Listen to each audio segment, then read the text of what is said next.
Yes, we are live now. Hello friends, this is Imanshi and welcome to Let's Learn. सभी को good evening, नमस्कार, राम राम, सत श्री अकाल, अस्सलाम वालेकुम, what are you feel connected with. Start करेंगे। हालत थोड़ी सी खराब है कोल्ड की वजह से और छुट्टी कुछ नहीं है भाई, कोई दुखी ना हो, है ना। कल करनी पड़ी थी, आज नहीं कर रहे हैं छुट्टी। आई नो आपका एग्जाम पास में है इसीलिए, अदरवाइज आज तो टैबलेट भी ली हुई है, मैं टैबलेट लेती नहीं हूँ जनरली। तो आज फिर सो गई आप। अरे नहीं यार सुनीता, कैसी बातें करते हो। चलो आओ इधर, फटाफट से हिंदी पेडागोजी प्रैक्टिस करेंगे। आज का सेशन जो है, ये सेट जो है बेसिकली 15 क्वेश्चंस का, बहुत वेरी वेरी वेरी इंपॉर्टेंट जैसा कुछ होता है तो ये यही है। हिंदी पेडागोजी के लिए बहुत इंपॉर्टेंट क्वेश्चंस, नए पैटर्न पे जो बेस्ड है। बेसिकली इन्होंने किया क्या, हिंदी और इंग्लिश को एक जैसा ही बना दिया है। उसी को आपको जो टॉपिक्स जैसे एक्स्ट्रापोलेटिव एक्टिविटीज होती हैं वो इंग्लिश में पूछी जाती थी, इमर्शन मेथड होता है वो इंग्लिश में पूछा जाता था, अब हिंदी में पूछ लिया जाएगा। पता नहीं लगेगा आपको क्यों, क्योंकि हिंदी में नाम अलग होता है ना। तो स्टार्ट करते हैं आज की कहानी। एक बार आप लोग ज्वाइन कर लो और बिल्कुल कोशिश रहेगी कि हम लोग डेली मिले, डिस्पाइट कोई भी समस्या हो। नाक बह रही है, ठीक है, मैनेज कर लेना, ऐसे दुखी मत होना। मतलब दुखी मतलब ऐसे इरिटेशन होती है ना, कोई सामने नाक पूछे। देखो एक बार, तो अगर हम बात करें हिंदी पेडागोजी की, 15 में से 15 का टारगेट है। और पेपर वाले प्रश्न मतलब जो प्रॉपर ऑनलाइन में नए तरीके से क्वेश्चंस पूछे जा रहे हैं या रिपीट होते हैं जो क्वेश्चंस, टॉपिक वही है, आज भी सिलेबस सेम है पेडागोजी का, पूछने की अप्रोच बदल गई है। ठीक है जी, चलिए आ जाइए। टेलीग्राम पे पीडीएफ्स मिलेंगी जल्दी ही, शायद इस संडे समय मिला और तबीयत सही रही तो। जो लोग अभी भी, जिनको लगता है भाई 1 महीना बचा हुआ है, और करियर विल ऐप पर जो लाइव बैच है सीटेट का, बिहार 7th फेज का, दोनों का चल रहा है, दोनों में ही 1 महीने के आसपास आपके पास समय है। जिसको लगता है कि वो ज्यादा समय दे करके 8-8 10-10 घंटे, कुछ लोग अभी जॉब भी छोड़ रहे हैं अपनी, जो प्राइवेट जॉब कर रहे थे, कि भाई अभी पूरा टाइम मुझे जो है तैयारी को देना है, 1 महीना बचा हुआ है।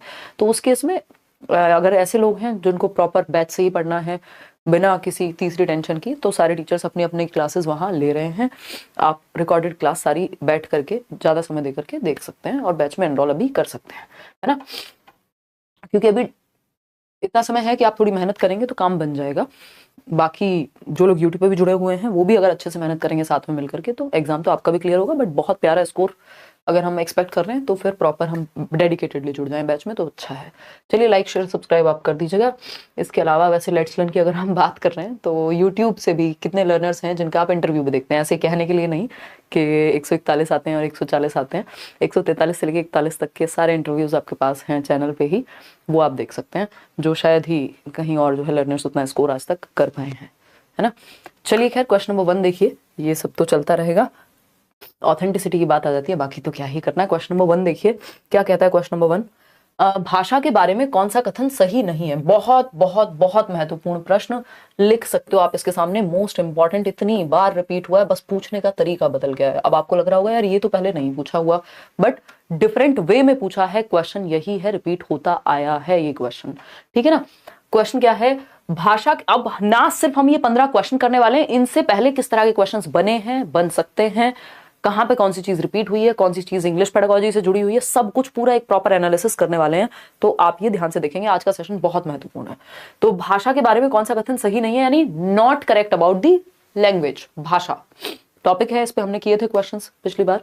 पहला ऑप्शन है, सभी मानवीय भाषाएं स्वाभाविक भाषाएं हैं, यानी नेचुरल हैं, जिस भी एनवायरमेंट में बनी है, जिन भी लोगों के द्वारा जो भी भाषा का निर्माण हुआ है over the period of time, तो बात सही है कि स्वाभाविक यानी नेचुरल होती है सभी मानवीय भाषाएं। भाई मेरे लिए हिंदी नेचुरल होगी, किसी के लिए तमिल जो है वो नेचुरल होगी, लेकिन है तो स्वाभाविक ही। बात सही है कि नहीं है, बिल्कुल सही है, ठीक। तो ये तो सही है, लेकिन हमें क्या चाहिए जो सही नहीं है। बी ऑप्शन है, भाषा होने के लिए भाषा की लिपि होनी चाहिए।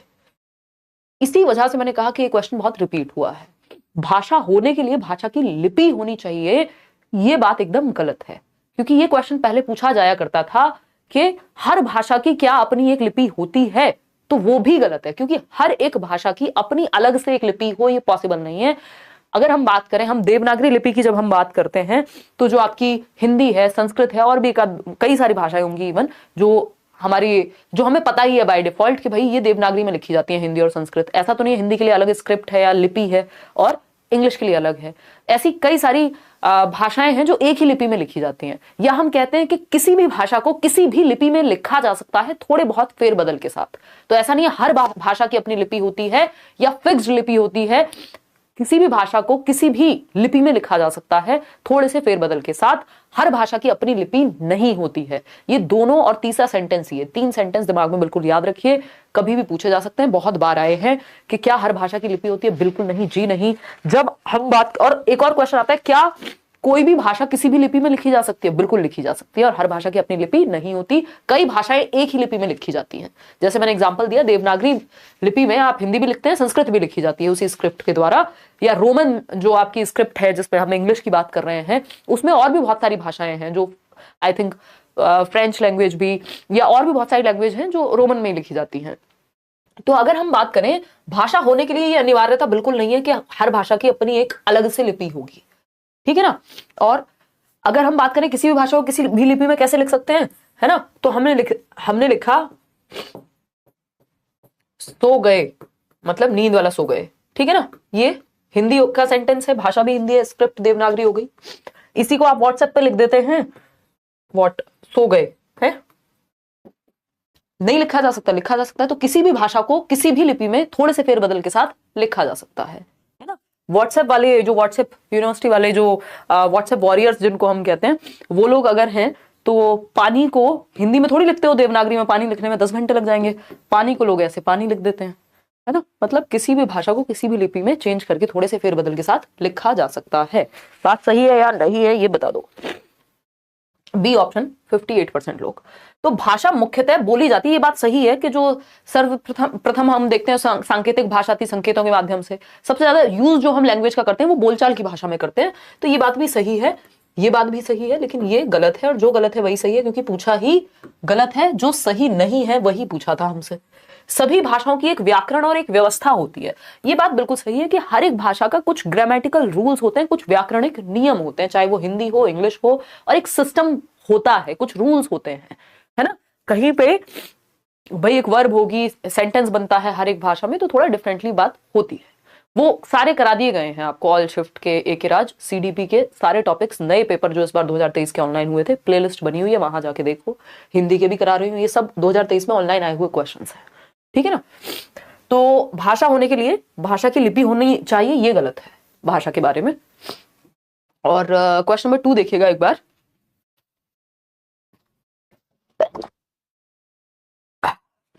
सॉरी, देखिएगा,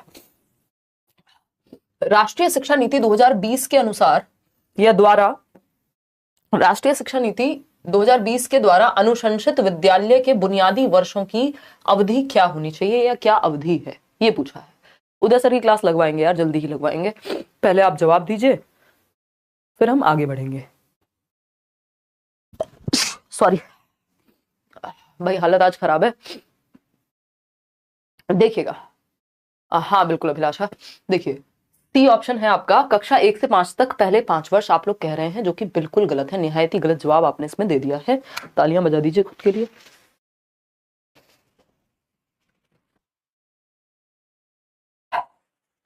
आज थोड़ा सेशन ऐसे ही चलने वाला है, छींक के साथ।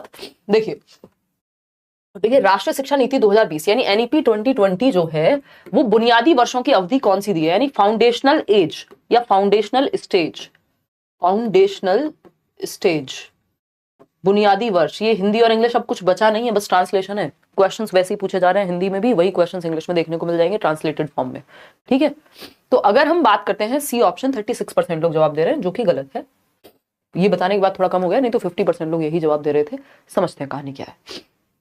देखिए फाउंडेशनल स्टेज, आपको पता है शुरुआत के 5 साल हैं, जब से बच्चा स्कूल में आ रहा है तब से 5 साल है ना, जन्म से 5 साल नहीं है, या ये कक्षा 1 से 5 तक पहले 5 वर्ष नहीं है। फाउंडेशनल स्टेज 3 साल की उम्र से शुरू होती है और 8 साल की उम्र तक जाती है। यानी 3 साल की उम्र में, जिसको अर्ली चाइल्डहुड केयर एजुकेशन बोलते हैं, ठीक है ना, तो 3 साल की उम्र से, यानी आंगनवाड़ी कह लीजिए आप उसको, या फाउंडेशनल स्टेज कह लीजिए, प्ले वे वाली स्टेज कह लीजिए, और 3 साल की उम्र से लेकर के 8 साल की उम्र तक जाएगा। आपको पता है 6 साल का बच्चा कक्षा 1 में होता है, ये सबको पता होना चाहिए। बहुत दुख की बात है अगर किसी को ये नहीं पता कि आप टीचिंग ट्रेनिंग एग्जाम की तैयारी कर रहे हैं, सॉरी टीचिंग एग्जाम की तैयारी कर रहे हैं, या टीचिंग ट्रेनिंग आपने की है, बीएड कर रहे हैं, बीटीसी कर रहे हैं, कि एक पहली कक्षा में पढ़ने वाले बच्चे की उम्र 6 साल होनी चाहिए। तो कक्षा 1 में जाएगा 6 साल का बच्चा कम से कम, जो बहुत सारी जगहों पे तो यही है, उससे पहले अलाउड भी नहीं है। फिर कक्षा 2 में जाएगा आपका 7 साल का बच्चा at least, by the end of the second class तो उसकी उम्र जो है कहीं 8 साल के आसपास होगी। एक आध साल इधर उधर चल सकता है, इसमें संभव है, ठीक है ना। तो अगर हम बात करें यहाँ पे तो फाउंडेशनल पीरियड आपका कक्षा 2 तक पहले 5 वर्ष है। तो जो बच्चे के बुनियादी वर्ष जिनको हम कह रहे हैं, शुरुआत के जो आपके जब से वो स्कूल में आ रहा है, प्ले वे से लेकर के दूसरी क्लास तक, क्लास 1 और क्लास 2 दोनों आ जाते हैं इसमें, और प्रेपरेटरी पीरियड भी आ जाता है जो शुरुआत के 3 साल है, ठीक। तो कक्षा 2 तक 5 वर्ष, शुरुआत के 5 वर्ष कैसे हैं वो मैं अभी आपको दिखा दूंगी। कक्षा 1 तक पहले 3 वर्ष, कक्षा 1 से 5 तक पहले 5 वर्ष, अधिगम के पहले 2 वर्ष पूर्व विद्यालयी वर्ष। पूर्व विद्यालयी वर्ष तो है, लेकिन वो ऐसा नहीं है कि अधिगम के पहले 2 वर्ष है सिर्फ, खत्म कहानी। 5 वर्ष है टोटल मिलाकर के। फाउंडेशनल स्टेज या बुनियादी चरण 5 सालों का है, जिसमें शुरुआती 3 साल जो है वो पूर्व विद्यालयी वर्ष कहलाते हैं, अर्ली चाइल्डहुड केयर एजुकेशन जिसको हम कह देते हैं, और क्लास 1 और 2 भी उसी में शामिल है। तो टोटल मिलाकर के 3 + 2 जो है 5 बन जाते हैं। ये मैं आपको दिखा देती हूं। हमें ये पता है कि previous structure national education policy आने से पहले ये वाला था, कई लोगों को शायद दिख भी ना पा रहा हो, ये वाला था, मैं लिख के बता भी देती हूँ, है ना। 10 + 2 + 3 याद होगा सबको, जो नेशनल एजुकेशन पॉलिसी 1968 वाली कहती थी, 10 + 2 + 3। अब अगर एजुकेशन, स्कूल एजुकेशन की बात करें तो सिर्फ 10 + 2 का सिस्टम था कि शुरू के 10 साल कक्षा 1 से 10वीं तक, और फिर 2 साल 11वीं 12वीं होती थी, ठीक है ना, सेकेंडरी और सीनियर सेकेंडरी। जबकि अभी स्ट्रक्चर क्या है, न्यू स्ट्रक्चर है 5 + 3 + 3 + 4, यानी 534 से याद रखना है, 3 का इसमें स्क्वायर है, यानी 2 बार 3 आएगा। ये नेशनल एजुकेशन पॉलिसी ने, ये आपके केंद्रीय विद्यालय के इंटरव्यू से लेकर के कहीं भी पूछा जा सकता है, ठीक है ना। तो 5 साल जो है शुरुआती, इन्हीं की बात हो रही थी, ये बुनियादी चरण है, लेकिन कक्षा 1 से शुरू नहीं होते हैं, ये ध्यान रखना जरूरी है। यहाँ पे बुनियादी चरण है यानी फाउंडेशनल पीरियड है, लेकिन ये कक्षा 1 से शुरू नहीं हो रहे हैं। ये जो शुरुआत के 5 साल हैं, इसमें जो 3 साल हैं वो हैं अर्ली चाइल्डहुड केयर के, यानी प्ले वे में जाएगा बच्चा, आंगनवाड़ी में जाएगा बच्चा, और जो बाद के 2 साल हैं वो क्लास 1 और 2 के हैं। जो बाद के 2 साल हैं वो 1st और 2nd क्लास के हैं, है ना। फिर उसके बाद FPMS से आपको याद कराया है, foundational, preparatory stage, middle stage और सेकेंडरी स्टेज। तो फाउंडेशनल में 3 साल आपके प्री प्राइमरी वाले हो गए, या उसको कह दो आप अर्ली चाइल्डहुड केयर या आंगनवाड़ी। उसमें 2 साल जो है क्लास 1 और क्लास 2 भी इसी में आ गए, यानी कब से कब तक हो गई आपकी, 3 वर्ष से लेके 8 वर्ष तक बच्चा ये 5 साल के बीच में रहेगा। फिर उसके बाद वो कक्षा 3 में आता है ना, 9 साल की उम्र के आसपास, 3, 4, 5 यानी 5th क्लास तक यहां रहेगा।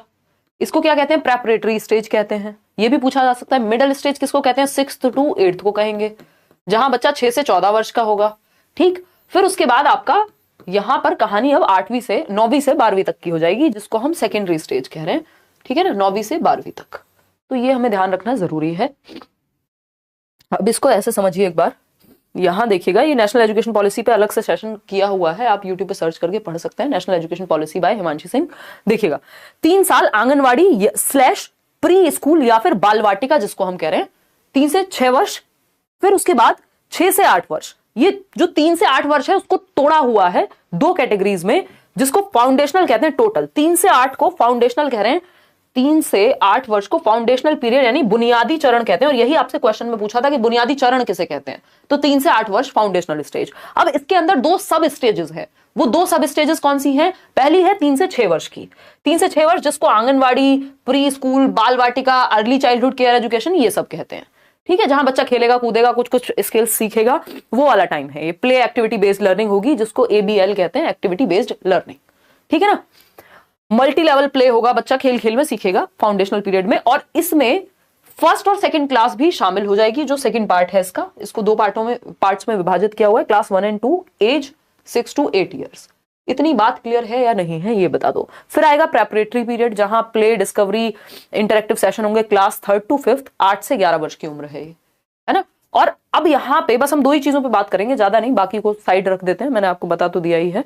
बट यहाँ पे सिंपल 2 चीजों का ध्यान रखना है, ये आप कंफ्यूज होंगे बुनियादी चरण यानी फाउंडेशनल स्टेज और FLN में, जो गवर्नमेंट एक वो चला रही है ना, फाउंडेशनल लिटरेसी एंड न्यूमरेसी, जो आपका FLN है, उसमें आपको कंफ्यूज नहीं होना है। FLN foundational literacy and numeracy, जिसको हम बुनियादी साक्षरता व सांख्यिकीकरण कहते हैं, ठीक है ना। तो इसमें हम कह रहे हैं 3 से 8 या 9 वर्ष तक आप जो है मैक्स टू मैक्स बच्चे को बेसिक रीडिंग, राइटिंग, अर्थमेटिक्स ये सब उसको आ जाए कि लिखना पढ़ने में सक्षम हो, और थोड़ी बहुत जो उसकी जोड़ना, घटाना, गुणा, भाग, ये बेसिक अर्थमेटिक स्किल्स आ जाए। इसको फाउंडेशनल लिटरेसी एंड न्यूमरेसी कहते हैं, जो आपका एनईपी मानता है।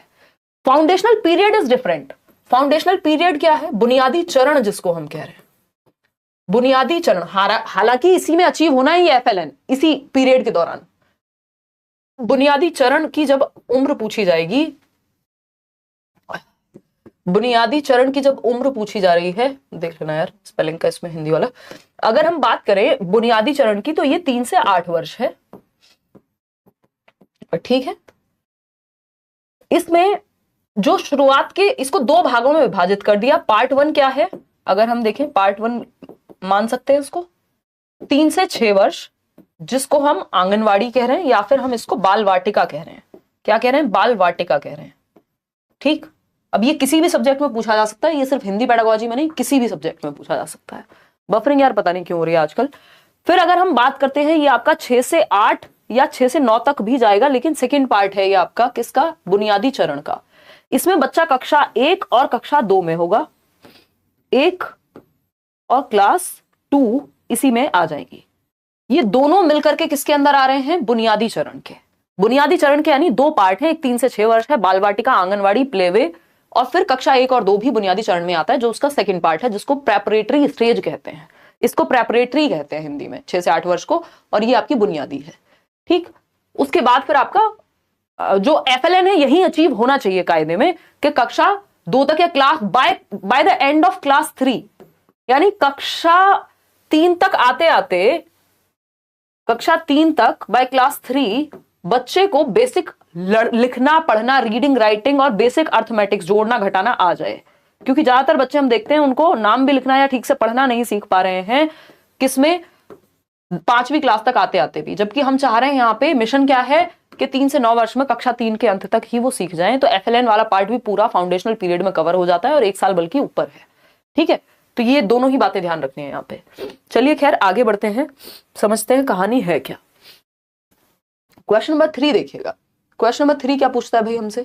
देखिए जवाब दीजिए पोल में। क्वेश्चन नंबर 3 पूछता है, अल्पसंख्यक भाषा बोलने वाले शिक्षार्थी का ऐसे विद्यालय में प्रवेश हुआ जहां माध्यम यानी पढ़ाई की भाषा राज्य की भाषा है, यानी जो स्टेट में लैंग्वेज बोली जाती है, स्टेट में लैंग्वेज मान लीजिए हिंदी बोली जाती है, और स्कूल की जो भाषा है वो भी हिंदी है। इस प्रकार की विद्यालय शिक्षा को क्या कहेंगे? ये पिछले साल जब पहली बार ऑनलाइन एग्जाम हुआ था तब भी इस तरह का क्वेश्चन पूछा था, बस हल्का सा लैंग्वेज को चेंज कर दिया गया था। पूछा गया था कि एक बच्ची है जो अमेरिका गई है पढ़ने, और अब वो अमेरिका की भाषा में ही पढ़ाई करेगी आगे की, तो इस विधि को क्या कहते हैं? देख रहे हैं, सेम टॉपिक है, सेम आंसर है, बस पूछ लिया डिफरेंट तरीके से। किस तरह से पूछ लिया?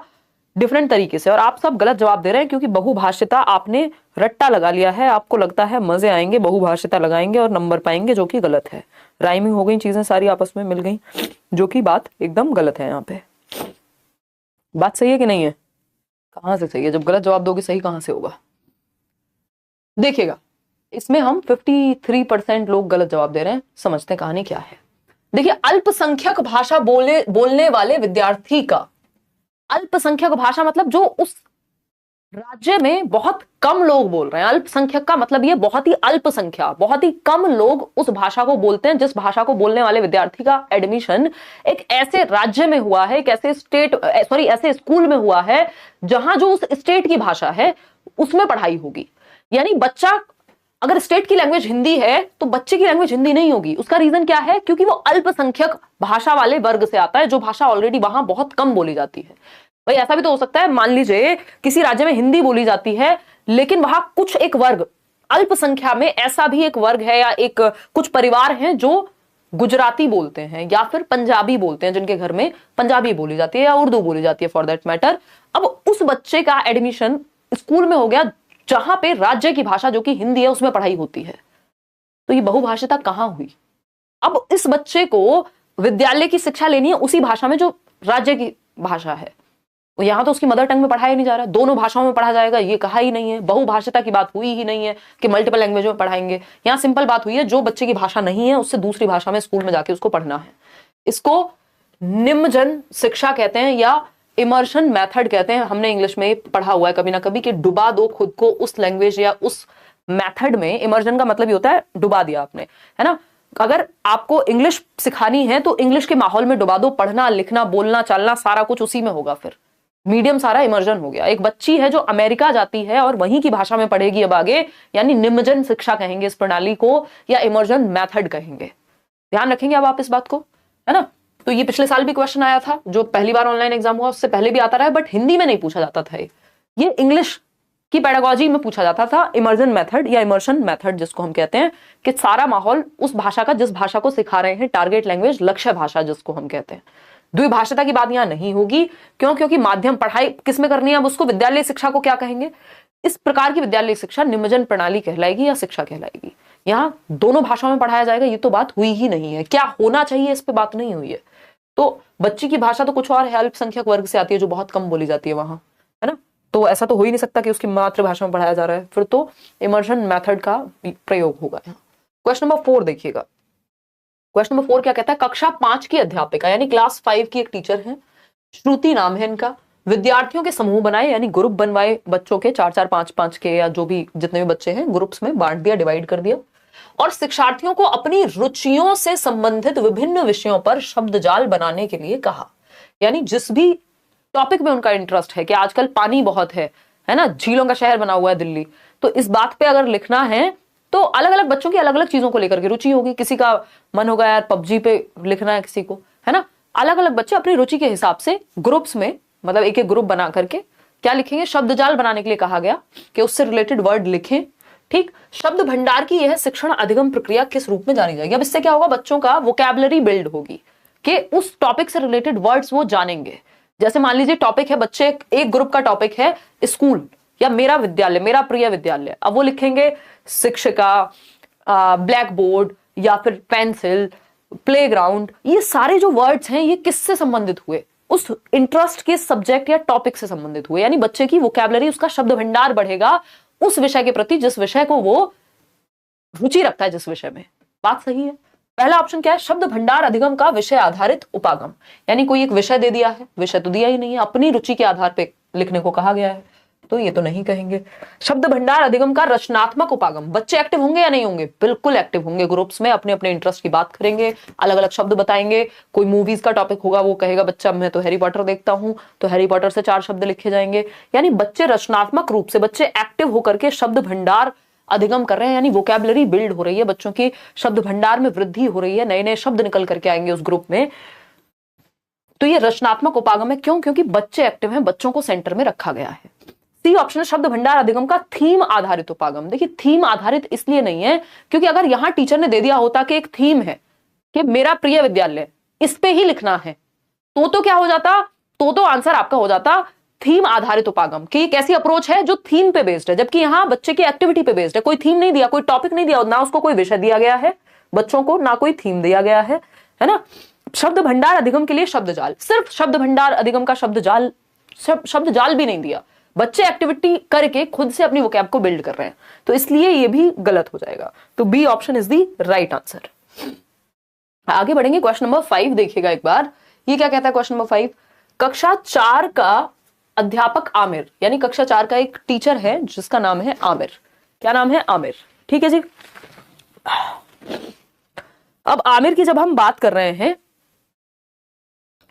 आमिर की बात कर रहे हैं यहां पर, जो कि एक टीचर है क्लास 4 के, भाषा की कक्षा में 5-5 के समूह बनाता है, यानी 5-5 बच्चों का एक ग्रुप बनाया गया, और मेरे पालतू पशु के साथ मेरे अनुभव, यहां पे थीम दिया गया है। ठीक है ना, यानी जो मेरा पेट एनिमल है, अलग अलग बच्चों के घर में, किसी के घर में बिल्ली हो सकती है, किसी के घर में चूहा हो सकता है, किसी के घर में कुत्ता हो सकता है। अब आप लोग कहेंगे चूहा भी होता है, हाँ मेरी एक फ्रेंड है उसके घर पे चूहा है, अब तो पता नहीं है या नहीं। बिल्ली भी पालते हैं लोग, कछुआ भी पालते हैं लोग, है ना। तो मतलब मेरे पालतू पशु के साथ मेरे अनुभव, गाय भैंस तो कॉमन बात है। विषय पर कार्य करने के लिए कहता है, मानस मंथन करने, रूपरेखा बनाने, पहला प्रारूप लिखने, संपादन करने, और फिर अंतिम रूप से अनुच्छेद लिखने के लिए कहता है। लेखन के इस उपागम को क्या कहेंगे? यानी बच्चे को टॉपिक दे दिया गया है, बच्चों को 5-5 के जो ग्रुप बना है उसको टॉपिक दे दिया गया। वो टॉपिक क्या है? टॉपिक है कि मेरे पालतू पशु के साथ मेरे अनुभव पे बच्चे को कुछ लिखना है।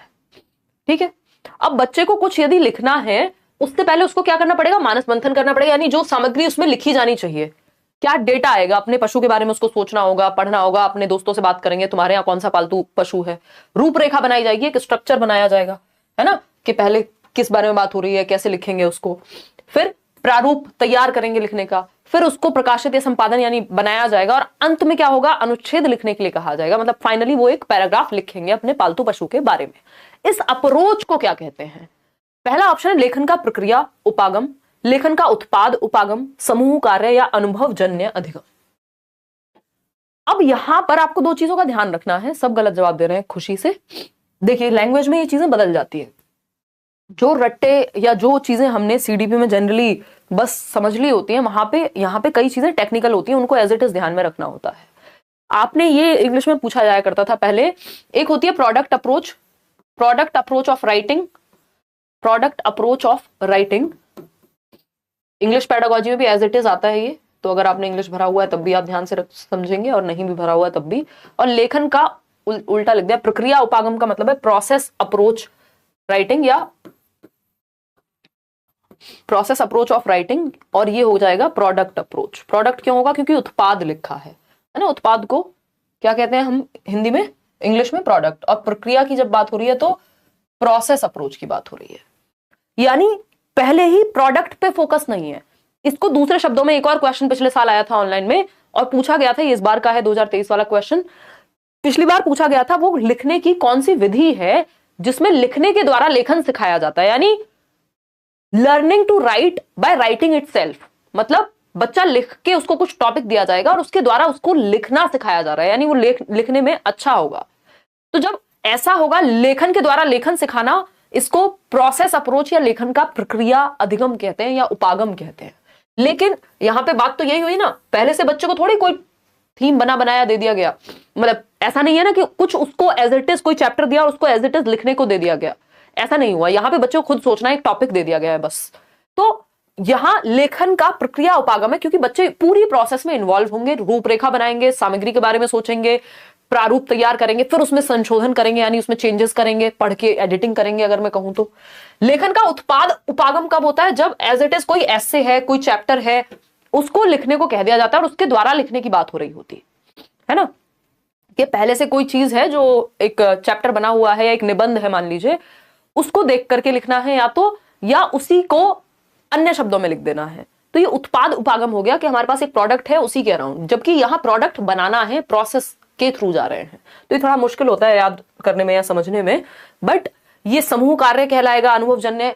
देखिए ये दोनों बातें गलत नहीं है कि एक्सपीरियंस तो क्रिएट कर ही रहे हैं बच्चा, अनुभव जन्य ही अधिगम में देखा जाए तो, समूह कार्य भी है, ग्रुप में सीख रहे हैं। लेकिन ये पूछा क्या है एग्जैक्टली, ये टर्मिनोलॉजी या फैक्चुअल क्वेश्चन हो गया, जो फैक्ट बेस्ड है, जो टॉपिक बेस्ड है, उसमें हमारा ये वाला काम नहीं चल पाएगा कि हमने देखा बच्चे ग्रुप में काम कर रहे हैं तो समूह कार्य कह दिया, ऐसा नहीं चल पाएगा।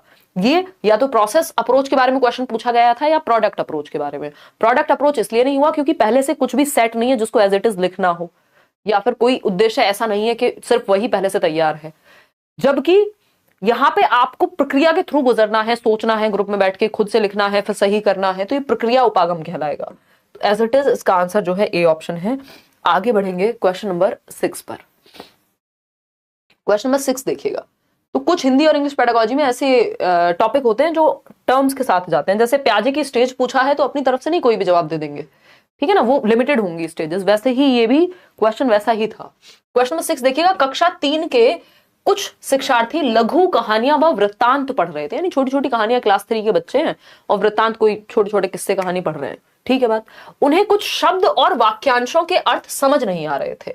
अब वो कुछ पढ़ रहे हैं, मान लीजिए छोटी सी कहानी है बादलों की या किसी और चीज की, अब किसी किसी शब्द का मतलब या किसी सेंटेंस का या वाक्यांशों का, अगर मैं कहूं छोटे फ्रेज का मतलब उनको समझ में नहीं आया, ठीक है कोई बात नहीं, पर पाठ्य सामग्री में पहले से आए शब्दों के आधार पर उन्होंने शब्दों के अर्थ जाने और समझ बनाई। ये भी क्वेश्चन बहुत कॉमन क्वेश्चन है, बहुत बार पूछा जाता है कि कोई अर्थ आपको नहीं आता। भाई ऐसा होता है, हमारे साथ अभी भी हो सकता है, कोई आप अच्छी किताब पढ़ेंगे या कोई मुश्किल किताब पढ़ रहे होंगे तो हो सकता है आपको किसी वर्ड का मतलब समझ ना आए, बट आप आइडिया लगा लें, अनुमान लगा लें, क्योंकि वो कहानी पहले से चल रही है। अब ऐसा हो सकता है ना, बच्चा बादल या फिर पानी के बारे में कोई कहानी पढ़ रहा हो छोटी सी, और उसमें कोई वर्ड आए, मान लीजिए पनघट, कि पनघट से पानी भरने गए। अब यहां पे देखा जाए बच्चों को पनघट का मतलब पता ही नहीं है, लेकिन वो आइडिया लगा लेगा कि पनघट से पानी भरने गए मतलब पनघट कोई ऐसी जगह होती होगी जहां पानी होता है। तो यहां पे वही बात हो रही है कि कुछ शब्द ऐसे आते हैं पढ़ते समय बच्चों के सामने जिनका मतलब उनको डायरेक्टली पता नहीं होता, जिसका अर्थ उसे पता नहीं होता, लेकिन वो अनुमान लगा लेता है पहले से, जो पाठ्य सामग्री में पहले से आए शब्दों के आधार पर, कि पानी भरने गए, पनघट ही नहीं समझ में आया, बाकी पानी भरना समझ में आ गया, से समझ में आ गया कहां से पानी भरने गए। तो इस उन्होंने पाठ्य सामग्री से क्या प्राप्त किया, यानी ऐसा क्या हुआ उस टेक्स्ट से या जिस भी टेक्स्ट बुक से वो पढ़ रहे थे, उस कहानी से या उस पाठ्य सामग्री से, उस कंटेंट से, कि वो अनुमान लगा पाए। तो वाक्यगत संकेत मिले उन्हें, वाक्य का पता लगा, वाक्य की बात हुई है, शब्द भंडार का संकेत मिला, अर्थ संकेत मिला, या रटने वाले संकेत मिले। रटने की बात तो है नहीं, रट्टा थोड़ी लगाया, अनुमान लगाया है ना। शब्द भंडार संकेत, कुछ शब्द भंडार वोकैबुलरी तो बिल्ड हो गई, लेकिन संकेत शब्द भंडार वाले थोड़ी मिले कि वोकैबुलरी बिल्डिंग संकेत मिल गए वहां पे। वाक्यगत संकेत, पूरे वाक्य की तो बात हुई ही नहीं है। अर्थगत संकेत की बात हुई है, ये इसको सिमेंटिकल क्यूज कहते हैं, ये भी इंग्लिश पेडागोजी में खूब पूछा जाता है ना। सिमेंटिकल क्यूज कहते हैं, सिमेंटिक्स का मतलब ही होता है अर्थ विज्ञान या अर्थ से संबंधित कोई बात, अर्थ विज्ञान तो मॉर्फोलॉजी होता है। तो अर्थगत संकेत का मतलब है कि अर्थ निकालना। अर्थगत संकेत मतलब क्यूज मिले हैं, हिंट मिला है, किसका, अर्थ का, किससे, वाक्य से या फिर उस सामग्री से, तो अर्थगत संकेत कहेंगे। सी ऑप्शन, इसमें आप लोग सही जवाब दे रहे हैं। आगे बढ़ेंगे, अगर आप इसको इतने आराम से नहीं समझेंगे जितने आराम से मैं समझाने की कोशिश कर रही हूं, तो फिर आप रट लेंगे और फिर गलत करेंगे जब अगला नया सेट हम कर रहे होंगे किसी दिन, या खुद से आप प्रैक्टिस कर रहे होंगे। क्वेश्चन नंबर 7 देखिए, कक्षा 2 की अध्यापिका आस्था विभिन्न तरीकों से कहानी सुनाती हैं, यानी अलग अलग ढंग से। कुछ लोग होते हैं बहुत अलग ढंग से कहानी सुनाते हैं, आपको बड़ा मजा आता है, अपनी दादी नानी जो भी पुराने लोग होंगे आप सुनते होंगे, या कोई व्यक्ति भी ऐसा हो सकता है जिसको आप देखते हो यार मजा आता है इसकी कहानी, जो भी बोलता है बड़ा मजा आता है सुनने में। तो आस्था भी अलग अलग तरीकों से कहानी सुनाती है। अपने एक कथा वाचन सत्र में उसने कहानी की पहली पंक्ति सुनाई और शिक्षार्थियों से कहा कि वे आंख बंद करें व उसके द्वारा कही पंक्ति दोहराएं। यानी मछली जल की रानी है बोला, या फिर कोई और कहानी या कविता है, और कहा कि इमेजिन करो कि मछली जल की कैसी रानी है। तो बच्चे सोच रहे हैं कि ऐसे सर पे ताजवाज लगा होता होगा मछली के, या फिर पूरे वर्ड को दोहरा रहे हैं अपने दिमाग में, या पूरे सेंटेंस को कि मछली जल की रानी होती है। या एक राजा था, तो बच्चे के दिमाग में आंख बंद करके सोच रहा है वो एक भी आ रहा है, राजा भी आ रहा है, कुछ और भी आ रहा होगा जो भी आप कल्पना कर रहे होंगे। ठीक है, तो आंख बंद करें व उसके द्वारा कही पंक्ति दोहराएं, फिर मौन रहकर अपने मस्तिष्क में याद करें। बच्चे बोल रहे हैं पीछे से हाँ एक राजा था, फिर मन में चुप होकर के बोल रहे हैं और इमेजिन कर रहे हैं, कल्पना कर रहे हैं, अपने मस्तिष्क में याद कर रहे हैं उस बात को। ये क्या है, एक एक्टिविटी हो गई, बच्चे एक्टिव हैं। उसने पूरी कहानी में यही किया, वह किस तकनीक को अपना रही है, ये कौन सी टेक्निक है जो पूरी कहानी को इसी तरह से सिखाया गया है या पढ़ाया गया है। इको तकनीक है, मेरे बाद दोहराएं तकनीक है, बंद आंख तकनीक है, कथा याद करना तकनीक है। एकदम याद करना तकनीक कौन सी होती है भाई, बंद आंख तकनीक भी नहीं पढ़ी हमने एज सच अभी तक, मेरे बाद दोहराएं भी एज सच कोई तकनीक हम नहीं पढ़ते हैं। इसको इको तकनीक कहते हैं, इको टेक्निक कहते हैं। ये इंग्लिश में, अगेन मैं वही कहूंगी कि इन्होंने इंग्लिश और हिंदी पेडागोजी के बीच में दायरा खत्म कर दिया ऑलमोस्ट। इको टेक्निक की जब हम बात करते हैं तो इको टेक्निक में ऐसा होता है कि मतलब जो आप कह रहे हैं, इको का मतलब वो एको नहीं होती जो आवाज गूंजती है एक तरह से, उससे याद कर लो आप। तो कई लोग होते हैं ना, मूवीज में दिखाते हैं पहाड़ पे गए, वहां से बोला चिल्ला के फिर वापस आवाज आ रही है। कौन सी मूवी है वो, ये जवानी है दीवानी है, और भी ऐसी बहुत सारी मूवीज होंगी। तो इको तकनीक, इको का मतलब ही होता है एको, मतलब रिपीट हो रही है साउंड कहीं ना कहीं। कई बार मेरे भी बोलने पे हो जाता है माइक में अगर कुछ प्रॉब्लम है तो एको तकनीक में क्या है, बच्चों को रिपीट करनी है वो बात, और यहां पे साथ साथ इमेजिन करने की भी बात आएगी। सॉरी, देखिएगा आगे बढ़ेंगे। तो ये इको टेक्निक है या इको तकनीक जिसको कहेंगे पढ़ने की। इससे होता क्या है, बच्चे का प्रोनाउंसिएशन और उसका कॉम्प्रिहेंशन, दो चीजें होती है इको तकनीक से, ये भी लिख लेना या समझ लेना। इको तकनीक क्या है, इससे दो चीजें बहुत बेहतर होती है। एक तो कॉम्प्रिहेंशन बच्चे का, यानी समझना, पाठ की समझ अच्छी आ जाएगी, उसको समझ में आ जाएगा, इमेजिन कर रहा है ना साथ में, बोल बोल करके रिपीट भी कर रहा है। तो एक तो समझ बेहतर होती है, कॉम्प्रिहेंशन जिसको हम कह रहे हैं पढ़ के समझना या सुन के समझना बेहतर होगा। दूसरी चीज है प्रोनाउंसिएशन, जिसको हम उच्चारण कह रहे हैं, क्योंकि बच्चा रिपीट भी कर रहा है ना टीचर के साथ साथ, और फिर मन में भी रिपीट करेगा और इमेजिन भी करेगा। तो यहाँ पे उच्चारण भी बच्चे का बेहतर होता है। तो इको तकनीक में दो चीजें होती है, पढ़ने की एक विधि है है ना। रीडिंग की एक टेक्निक है, पढ़ने की विधि है, पठन विधि लिख लीजिएगा, ठीक है ना। दो चीजें इससे बेहतर होती है। आगे बढ़ेंगे और बच्चा एक्टिव तो है ही। क्वेश्चन नंबर 8 देखिएगा। क्वेश्चन नंबर 8 क्या कहता है? अध्यापक ने कहा कि मैं पर्यावरण अध्ययन की तुम्हारी पुस्तक से 5 वाक्य 2-2 बार बोलूंगा। यानी ईवीएस की बुक से 5 सेंटेंसेस हैं, ट्वाइस यानी 2 बार बोलेंगे, 2-2 बार बोलेंगे बेसिकली। इन्हें ध्यान से सुनो। शिक्षार्थियों को समूह में इन वाक्यों का प्रत्यास्मरण करने, पुनर्रचना करने के लिए कहा गया। वाक्य इस तरह से लिखे जिससे कि वाक्य का अर्थ न बदले। यह कार्य क्या कहलाता है? वाक्य को लिखना इस तरह से कि अर्थ ना बदले, मतलब प्रत्यास्मरण। बच्चे रिवाइज करें, रिकॉल करें अपने ब्रेन में जो 5 सेंटेंस टीचर ने बोले हैं। और अगर हम बात करते हैं दूसरी बात, अरे हो जाएगी यार तबियत, कोई बात नहीं। तबस्सुम, मैं समझती हूँ आप लोगों का कंसर्न। देखिएगा एक बार फटाफट से।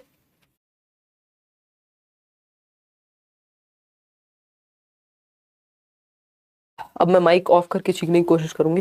एक्चुअली छींकना कभी भी आ जाती है, पता नहीं लगता कि माइक ऑफ करने का समय नहीं मिल पाता कई बार। 5 वाक्य 2-2 बार बोलूंगा, इन्हें ध्यान से सुनो। शिक्षार्थियों को समूह में इन वाक्यों का प्रत्यास्मरण करने, पुनर्रचना करने, यानी दोबारा से वो सेंटेंस रिक्रिएट कर सकते हैं, एज इट इज याद कर सकते हैं या रिवाइज कर सकते हैं।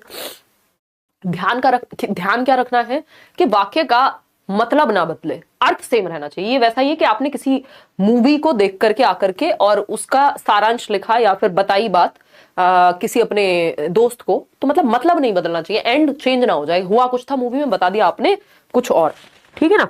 तो अब इसको क्या कहेंगे? ये एक पैराग्राफ के या 5 सेंटेंस से क्या बन जाएगा? एक पैराग्राफ ही बन जाएगा छोटा सा, है ना। अनुच्छेद कहते हैं हिंदी में पैराग्राफ को। जो लोग बाइलिंगुअल पढ़ पा रहे हैं, हिंदी पेडागोजी या इंग्लिश पेडागोजी, उनको दोनों ही सब्जेक्ट उनके तैयार हो जाएंगे एक तरह से पैरेलली। श्रुत लेख कहेंगे। श्रुत लेख तो एज इट इज होता है। श्रुत लेख क्या है? डिक्टेशन बोलते हैं जिसको, इमला बोलते थे ना बचपन में। एज इट इज टीचर ने कुछ बोला या मम्मी कुछ बोल रहे हैं और आप लिख रहे हैं, उससे क्या होता है? वर्तनी की अशुद्धियां ठीक हो जाती हैं श्रुत लेख से, यानी डिक्टेशन से स्पेलिंग मिस्टेक्स ठीक हो जाती हैं, है ना। कोई बोलेगा, मम्मी बोल रही है, टीचर बोल रहे हैं, बच्चे लिख रहे हैं, और बाद में चेक किया जाता है तो पता लगता है कितने शब्द सही लिखे या गलत लिखे। अनुच्छेद श्रुत लेख है, प्रत्यास्मरण तकनीक है, या श्रवण श्रुत लेख है? जवाब दीजिएगा, बताइए एक बार।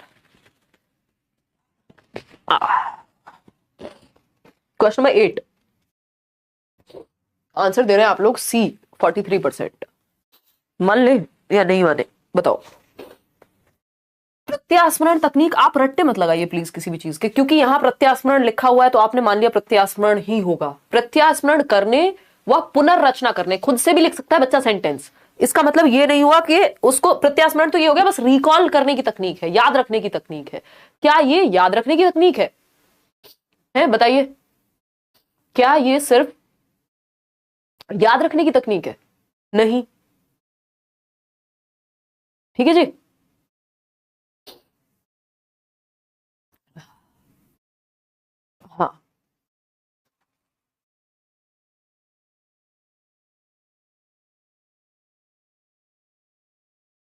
हाँ, सौम्या क्या कह रहे हो भाई? कोई कह रहा है आज आप सॉरी मत कहिए, ये सब आपके हाथ में नहीं है, तबीयत खराब है, फिर भी पढ़ा रहे हैं। हाँ वो बात तो मैं मान रही हूँ, बट ये तो डिसेंसिटी किड्स प्रैक्टिस कर रही हूँ। देखो एक बार, अगर हम बात करें प्रत्यास्मरण तकनीक, भाई रटने की तकनीक या फिर रिकॉल की टेक्निक थोड़ी है। पर्पस क्या है इसका? पर्पस ये है कि बच्चे इन 5 वाक्यों को रट ले, नहीं। ये अनुच्छेद श्रुतलेख हो गया एक तरह से, अगर देखा जाए कि बच्चों को अर्थ नहीं बदलना, लेकिन सुन करके वही बात लिखनी है।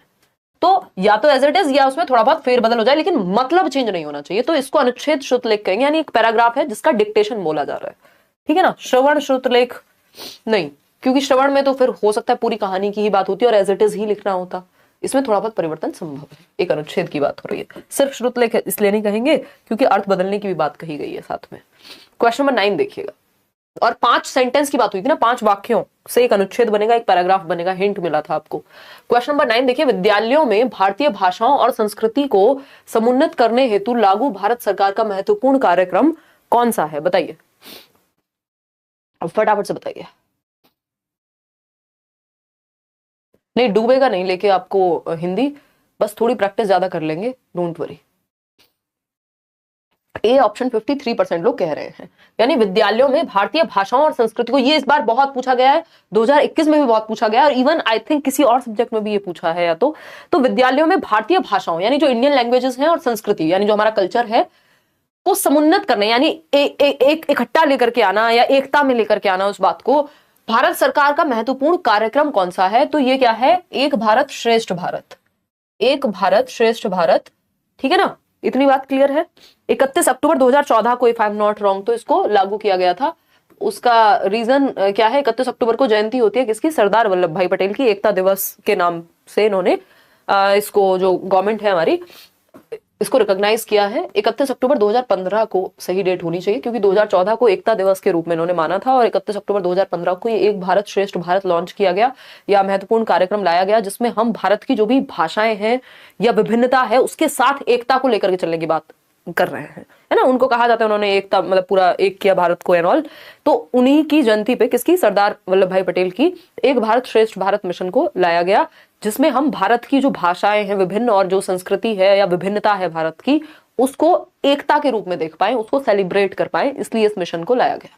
ठीक है ना? आजादी का अमृत महोत्सव, बुनियादी साक्षरता व संख्या ज्ञान, ये फाउंडेशनल लिटरेसी एंड न्यूमरेसी है, जिसकी बात एनईपी भी करता है, एनसीएफ भी करेगा ही। 9 साल की उम्र तक बच्चे को बेसिक रीडिंग राइटिंग आ जाए। समग्र शिक्षा अभियान नहीं है ये, तो A option is the right answer. जब बात भारतीय भाषाओं और संस्कृति को समुन्नत करने की आए तो आपको बात ध्यान रखनी है। क्वेश्चन नंबर 10 देखिएगा, 5 सवाल और हैं। विद्यालय शिक्षा के बुनियादी व प्राथमिक चरण में व्याकरण के शिक्षण अधिगम के लिए कौन सा तरीका उपयुक्त नहीं है? यानी not good for grammar teaching या टीचिंग ऑफ ग्रामर, यानी आपको व्याकरण पढ़ानी है तो कौन सा तरीका सही नहीं है? बताइए। इवनिंग में नोटिफिकेशन नहीं आता है, परेशान हो गई हो आप, टेलीग्राम चैनल ज्वाइन कर लीजिए, नीचे डिस्क्रिप्शन में लिंक होगा, कोई फेक चैनल मत ज्वाइन कर लीजिएगा, लेट्स लर्न स्क्वाड सर्च करोगे मिल जाएगा। और अगर हम बात कर रहे हैं तो आप या तो खुद ही 9 बजे 9:10 तक क्लास मैक्सिमम शुरू हो जाती है आजकल, चेक कर लीजिए एक बार चैनल पे आके, ऐसा हो सकता है। आप बहुत सारे दुनिया भर के चैनल्स हैं यूट्यूब पे, और आप भी बहुत सारे चैनल्स को सब्सक्राइब करके रखते ही हैं, जो कि ठीक है, मतलब सभी रखते हैं। तो ऐसा होता है कई बार कि नोटिफिकेशन ना पहुंच पाए या फिर आपने बेल आइकॉन ना ऑन किया हो, बहुत सारे रीजंस हो सकते हैं, प्लेटफॉर्म है, टेक्निकल चीजें, तो आप खुद 9 बजे आकर के चेक कर लिया कीजिए कि क्लास लगी हुई है नहीं। अब तो मैं पहले से ही क्लास लगा देती हूँ। ए ऑप्शन है 51% लोगों का। सर्वप्रथम व्याकरणिक अवधारणाओं के नियमों का परिचय देना, इसमें आपने परफेक्ट जवाब दिया है कि भाई सबसे पहले व्याकरण सिखाने का ये तरीका सबसे गलत है कि आप नियमों से भर दें, है ना? आप नियमों से भर दें। प्रैक्टिस नहीं कर रही हूँ, सॉरी कहने की, एक्चुअली सेकंड नेचर बन गया है। देखिएगा, तो अगर हम बात करें सर्वप्रथम व्याकरणिक अवधारणाओं के नियमों का परिचय देना, कंडीशनिंग हो गई है। देखिए, तो सर्वप्रथम व्याकरणिक अवधारणाओं का यानी जो ग्रामेटिकल कॉन्सेप्ट्स हैं उन्हीं को आप एक्सप्लेन करना शुरू कर दें, जबकि ग्रामर को, व्याकरण को हम संदर्भ में सिखाते हैं, याद रखिएगा, उसके नियम रटवाते नहीं है, अलग से नियम नहीं बताते, स्पेशली प्राइमरी क्लासेस में संदर्भ में सिखाया जाता है व्याकरण को। कि आपने, बच्चे ने कहानी पढ़ाई, आपने बच्चे को कहानी बताई और उसी में कहीं बता दिया कि कहां कहां कौन सा नियम लागू हुआ है। देखिएगा एक बार, देखिए, तो संज्ञाओं का नामकरण शब्दों के रूप में परिचय देना, जी नहीं।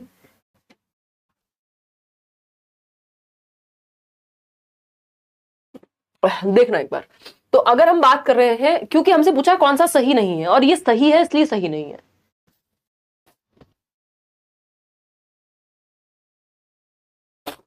देखिएगा, तो अगर हम बात करें संज्ञाओं का नामकरण शब्दों के रूप में परिचय देना, यानी उस चैप्टर में कुछ आया है, मान लीजिए मोहित आया है, छोले भटूरे आया है ना, ये भारत आया है, दिल्ली आया है, तो इस सब के बारे में बताना कि ये नाम है किसी जगह के या व्यक्ति के, और इनको संज्ञा कहते हैं।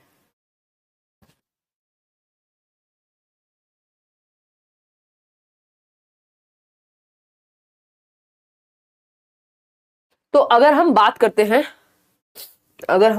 हैं, किस चीज की, अगर आप संज्ञाओं का नामकरण कर रहे हैं, इसका मतलब आप संदर्भ में पढ़ा रहे हैं, तो ये तो अच्छा तरीका हो गया व्याकरण पढ़ाने का। वर्णनकारी शब्दों के रूप में विशेषणों का परिचय दे रहे हैं, यानी आप कोई चैप्टर पढ़ाते हुए जब लोमड़ी के बारे में बात चल रही है तो आप बता रहे हैं कि देखो लोमड़ी की ये विशेषता हो गई कि वो चालाक होती है, तो ये क्या हो गया, उसका एक तरह से विशेषण हो गया। तो आप संदर्भ में पढ़ा रहे हैं, यहाँ पे भी नियम को आपने अलग से रटवाया नहीं कि शब्दों की विशेषता बताने वाले शब्दों को, वाक्य विशेषता बताने वाले शब्दों को, या किसी चीज की विशेषता बताने वाले शब्दों को विशेषण कहते हैं, ऐसा नहीं कहा आपने। डी ऑप्शन है सर्वप्रथम संदर्भ में व्याकरण के उदाहरण प्रस्तुत करना फिर नियम बताना। ये तो बेस्ट तरीका है, इसी की तो बात कर रहे हैं, लेकिन हमें गलत तरीका चाहिए था। वो पहला ही ऑप्शन है कि व्याकरणिक नियमों से शुरुआत कर रहे हैं या नियम रटवा रहे हैं, वो एकदम खराब तरीका है व्याकरण पढ़ाने का। क्वेश्चन नंबर 11 देखिएगा, इसको कॉन्टेक्स्ट में सिखाना कहते हैं इंग्लिश पेडागोजी में, ग्रामर को। भाषा अधिगम के बुनियादी वर्षों में या भाषा अधिगम के बुनियादी वर्षों के दौरान तुकबंदी और शिशु गीतों के बारे में कौन सी बात सही नहीं है। यानी तुकबंदी मतलब राइमिंग जिसको हम कहते हैं, है ना, मछली जल की रानी है, जीवन उसका पानी है, क्या है, कुछ तो एक राइम तो कर ही रहा है ये शब्द। तो शिशु गीतों, जो बच्चों की बाल गीत होते हैं एक तरह से, उनके बारे में कौन सी बात सही नहीं है तुकबंदी, राइमिंग और रिदम के बारे में। पहला ऑप्शन है व्याकरण सिखाने के लिए होता है, आनंद और खुशी के लिए, हाँ बच्चे एंजॉय कर पाए इसीलिए तो कविताएं होती है। भाषा निवेश के लिए, उनके अंदर एक तरह से भाषा की समझ बनेगी, तो आप इन्वेस्टमेंट कर रहे हैं लैंग्वेज को लेके। कल्पनाशीलता आती है, बच्चा सोचेगा हाँ एक बड़ा सा वृक्ष है, तो बच्चे के दिमाग में आएगा, कल्पना करेगा। लेकिन ए ऑप्शन खराब है या गलत है, इसीलिए सही है क्योंकि पूछा ही गलत है। व्याकरण सिखाने के लिए बुनियादी वर्षों के दौरान जो तुकबंदी या रिदम राइमिंग की हम बात करते हैं, उससे बच्चा एंजॉय कर पाए उस कविता को, उस कहानी को भी इवन। बट इसका मतलब ये नहीं होता कि हम व्याकरण सिखाने के लिए काम कर रहे हैं। A option is the right answer. आगे बढ़ेंगे, क्वेश्चन नंबर 12 देखिएगा, ये क्या कहता है भाई, देखिए फटाफट से। क्वेश्चन नंबर 12 है, एक अध्यापिका ने बच्चों के कहानी पढ़ लेने के बाद उन्हें यह प्रश्न दिया। क्या प्रश्न है, पढ़िए एक बार, इतने में छींक लेती हूँ।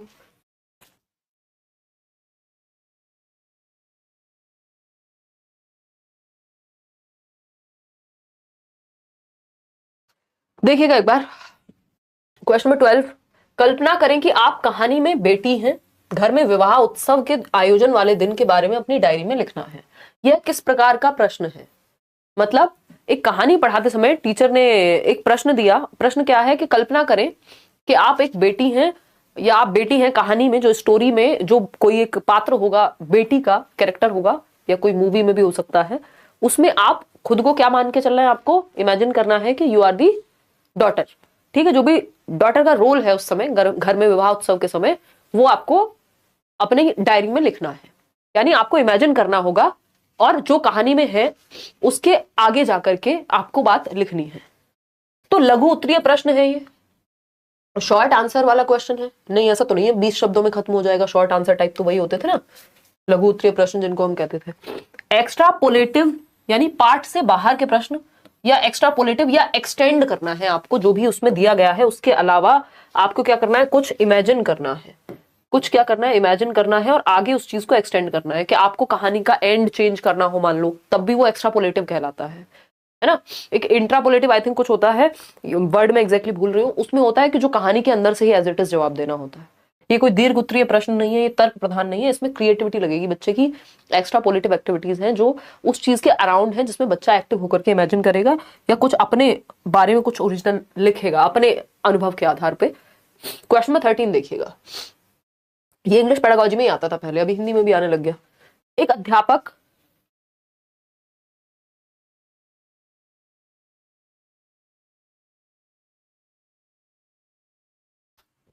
यार शाम वाली सेशन में तो इतनी चीखें नहीं आई थी, मुझे लगा चल जाएगा काम आज 9 बजे भी, बट अभी हालत खराब हो गई है। देखिए क्वेश्चन नंबर 13, एक अध्यापक एक अवधि विशेष में शिक्षार्थियों के कार्यों का संग्रह करता है और सत्र के अंत में शिक्षार्थियों के समग्र आकलन के लिए उनका उपयोग करता है। इस आकलन को किस रूप में जाना जाएगा। यानी एक अवधि विशेष में, यानी मान लो 6 महीने, 1 साल, 3 महीने, शिक्षार्थियों के कार्यों का क्या किया, संग्रह किया, यानी कलेक्ट किया। बच्चों का जो भी काम है, कोई पेंटिंग बनाई, किसी दिन कोई प्रतियोगिता हुई थी, कुछ और हुआ था, तो वर्क जो है बच्चों का, उसको कलेक्ट किया, उसको संग्रहित किया, उसको संग्रह किया। सत्र के अंत में शिक्षार्थियों के समग्र आकलन के लिए, यानी ओवरऑल असेसमेंट हो सके, कॉम्प्रिहेंसिव असेसमेंट जिसको हम कहते हैं, समग्र आकलन। सतत क्या होता है, कॉन्टिन्यूअस हो सके, चहुमुखी, यानी चारों, यानी सभी पक्षों में हम बच्चे का आकलन कर सके। करिकुलर प्लस को करिकुलर, शैक्षिक व सह शैक्षिक पक्ष। अब इसका प्रयोग किया जाएगा, इसको सतत आकलन कहेंगे। भाई समग्र आकलन की बात हो रही है, यहाँ सतत आकलन कहां से आ गया। सतत आकलन साथ में चल रहा है, बट ये सतत के बारे में नहीं है। जब लगातार की बात हो रही होती तब सतत पे जाते। योगात्मक कहेंगे कि सबमिटिव असेसमेंट, बस जजमेंट देना है, ऐसा भी नहीं है, यहाँ फीडबैक भी मिलेगा। अनौपचारिक, इनफॉर्मल थोड़ी, ये फॉर्मल है, स्कूल में हो रहा है। तो पोर्टफोलियो आकलन एकमात्र सही उत्तर बचता है। पोर्टफोलियो में जो भी बच्चे का, वैसे तो जनरली हम बेस्ट वर्क होता है जो भी उसने स्पेशल किया है पूरे साल के दौरान, उसको एक फाइल बनाते हैं, पिक्चर्स हो सकती हैं, उसके ड्राइंग्स हो सकती हैं, जो भी उसने कुछ स्पेशल किया है, अच्छा किया है, वो सब कलेक्शन होता है पूरे काम का बच्चे के। तो B option is the right answer. Question number 14 देखिएगा, जवाब दीजिएगा। ये सेकंड लास्ट क्वेश्चन है, फिर आप अपने अपने घर जा सकते हैं और मैं भी। वैसे तो हम सभी अपने अपने घर हैं, आई एम अज्यूमिंग, या मतलब आई बिलीव ज्यादातर लोग घर से ही देख रहे होंगे, बाहर खड़े होकर कोई नहीं देख रहा होगा। शिक्षार्थियों में भाषा विकास के बारे में कौन सा कथन सही है, यानी लैंग्वेज डेवलपमेंट के बारे में कौन सी एक बात सही है। पहला ऑप्शन है, पहले पठन का विकास होता है बाद में लेखन का। यानी पहले, इससे भी बहुत इंपॉर्टेंट क्वेश्चन है, इससे कई बातें मैं आपको बताऊंगी। यानी पहले पढ़ने का विकास होता है, यानी बच्चा पहले पढ़ना सीखता है फिर लेखन यानी लिखना सीखता है। पहले रीडिंग बाद में राइटिंग, होता तो है ऐसा। फिर भी आते हैं, बी ऑप्शन पढ़ेंगे, पठन और लेखन साथ साथ विकसित होते हैं। यानी जो पठन और लेखन है, यानी रीडिंग और राइटिंग जो है वो साथ साथ विकसित होते हैं, यानी पैरेलली बच्चा जो है सीखता है उनको। बात ये भी सही है या नहीं है सही? क्या सिर्फ जब वो पढ़ना सीख रहा है तो पढ़ना सीख रहा है, लिखना नहीं सीख सकता? सीख सकता है। फिर आता है सी ऑप्शन, विद्यालयों में पठन के साथ लेखन शुरू नहीं कराना चाहिए। ऐसा कहां लिखा गया है? पहले लेखन का विकास होता है बाद में पठन का, यानी पहले लिखना सीखता है बाद में पढ़ना सीखता है। अगर एक तरीके से देखा जाए तो ये बात भी सही है, क्योंकि हम बच्चे को कुछ ना कुछ देके उसको लिखवाना सिखाते हैं, पढ़ाना सिखाते हैं, तो ठीक है। बट अगर हम देखें तो पठन और लेखन साथ साथ विकसित होते हैं, ये सर्वाधिक सही इसको हम मान सकते हैं। देखिएगा, इसमें दो बातें हैं जो समझनी है हमें ये पता है, सूबो पाली हम याद रखते हैं, इंग्लिश में हम LSRW कहते हैं। सूबो यानी सुनना, बोलना, पढ़ना व लिखना। ठीक है, ये हमारे मुख्य 4 कौशल है भाषा के। इस पे भी मैं एक सेशन जल्दी लेने वाली हूँ। जो भाषा कौशल है, सुनना, बोलना, पढ़ना, लिखना, लिसनिंग, स्पीकिंग, रीडिंग और राइटिंग, ये 4 कौशल हैं। चारों अगर पूछा जाए कि क्रम क्या होना चाहिए, तो क्रम यही होना चाहिए, पहले सुनना, फिर बोलना और फिर पढ़ना और उसके बाद लिखना। क्रम होना ये चाहिए, लेकिन ऐसा नहीं है सिर्फ क्रम में सीखे जाते हैं, साथ साथ भी सीखे जा सकते हैं, आगे पीछे भी कर सकते हैं। और जब आप सुन रहे हैं तो ऐसा नहीं है कि आप बोलना नहीं सीख रहे हैं, आप बोलना भी सीख रहे हैं। जब आप सुन रहे हैं, जब आप पढ़ रहे हैं तो आपको लिखने में भी मदद मिलेगी उस चीज से, और साथ साथ भी आप सीख सकते हैं।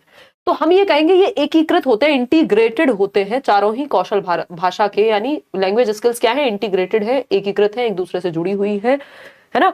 कई बार हम बच्चों को पहले कलम पकड़ा देते हैं, बाद में कहीं वो पढ़ना सीखता है, वो कुछ भी टेढ़ा मेढ़ा बनाता रहता है। तो ऐसा नहीं हो सकता कि एक ही क्रम में सीखे जाते हैं, ये कहना गलत है। जब इसी क्रम में सीखे जाते हैं तब गलत है, लेकिन क्रम में ही सीखे जाते हैं ये भी गलत है। लेकिन क्रम क्या होना चाहिए? तो यही क्रम होना चाहिए, सुनना, बोलना, पढ़ना और लिखना। ये बात हमें ध्यान रखनी है। ठीक, तो उस हिसाब से साथ साथ विकसित हो सकते हैं जो पठन और लेखन है। तो B option is the right answer. Question number 15 देखिएगा, आखिरी सवाल है आज का। समझिए, उपचारात्मक शिक्षण किसके लिए है? अभी ये आपका CCE जो कंटिन्यूअस एंड कॉम्प्रिहेंसिव इवैल्यूएशन है, सतत एवं व्यापक मूल्यांकन का क्वेश्चन है। उपचारात्मक शिक्षण को क्या कहेंगे? रेमेडियल टीचिंग या फिर आपका निदानात्मक शिक्षण, जिसको हम डायग्नोस्टिक टीचिंग भी कहते हैं, है ना। वैसे तो ये रेमेडियल कहलाएगा, लेकिन डायग्नोस्टिक में पूरा दोनों काम आ जाते हैं। बताइएगा, उपचारात्मक शिक्षण, उपचारात्मक, धन्यवाद सोनू, उन शिक्षार्थियों के लिए जिन्हें विषयों के कुछ पहलुओं को सीखने में मदद चाहिए। यानी उपचारात्मक शिक्षण उनके लिए होता है जिनको कुछ एस्पेक्ट्स में हेल्प चाहिए होती है। या फिर बी ऑप्शन, शिक्षार्थी और अध्यापक दोनों के लिए वे क्रमशः अपने अधिगम व अध्यापन में सुधार हेतु चिंतन कर सकें। यानी बच्चे और टीचर दोनों के लिए है, जिससे कि वो अपने लर्निंग और टीचिंग में इंप्रूवमेंट ला सके। बात तो सही है। केवल उन शिक्षार्थियों के लिए जिन्हें किसी टॉपिक में समझ कम है और अंक भी कम है, सिर्फ अंक कम वालों के लिए नहीं, सबके लिए ही डायग्नोस्टिक और रेमेडियल टीचिंग होती है। किसी को किसी पक्ष में यदि दिक्कत है, फीडबैक मिलता है टीचर को भी और बच्चे को भी अपने बारे में। विद्यालय और विद्यालय व्यवस्था के लिए, जिससे कि तुलनात्मक रूप से उनका 100% परिणाम आए, 100% रिजल्ट लेके आए, और कंपैरेटिवली मतलब इस स्कूल से हमारे वाले स्कूल का जो है अच्छा रिजल्ट है, तो ये तो एकदम बेकार बात हो गई। सबसे बेहतर क्या है कि जब आप आकलन करते हैं, उपचारात्मक शिक्षण करते हैं, जिसमें आप पहले बच्चे की कमियों को जानते हैं और जो कमियां होती हैं उन पे फिर दोबारा से या नए ढंग से पढ़ाया जाता है, या फीडबैक मिलता है कि कितना सीखा, कैसे सीखा। और इससे क्या होगा, इससे शिक्षार्थी और अध्यापक दोनों के लिए अपने अधिगम, यानी बच्चा जो सीख रहा है और टीचर जो सिखा रहा है, दोनों ही एक दूसरे को पूरी प्रोसेस को चिंतन मनन करके सुधार कर सकते हैं। तो B option is the right answer. आज के लिए हम इतना ही रखेंगे। 15 क्वेश्चंस थे, आउट ऑफ 15 आपने कितना स्कोर किया? टेलीग्राम चैनल पे पीडीएफ जल्दी ही आपको मिल जाएंगी, थोड़ी सी तबीयत सुधरते ही। अगर मैंने कल छुट्टी की, अगर तबीयत सही नहीं हुई तो मैं छुट्टी ही करूंगी, तो उस केस में आपको कोशिश करूंगी कि कल या परसों में पीडीएफ मिल जाए, ठीक। तो बाकी करियर लैब डाउनलोड करके आप बैच ज्वाइन कर सकते हैं, चाहे वो बीपीएससी का हो, चाहे वो सीटेट का हो। लाइक शेयर सब्सक्राइब भी आप कर देंगे अगर सेशन आपको पसंद आया होगा। बी योर ओन कांस्टेंट, मतलब अपने साथ बने रहे, है ना। चाहे इस समय अच्छा हो, बुरा हो, बहुत बढ़िया हो, बहुत खराब हो, but you should be there for yourself. इसका ये मतलब है। कई लोग इसको भी पूछते हैं, आउट ऑफ 15 कितने मार्क्स आपने आज अचीव किए, वो आप बताएंगे। 10, 11, 9, 12, 8, बहुत बढ़िया। चलिए, इनको समझना है कॉन्सेप्ट्स को, है ना, पढ़ के करना है रिवाइज, तब जा करके बात बनेगा, ठीक है।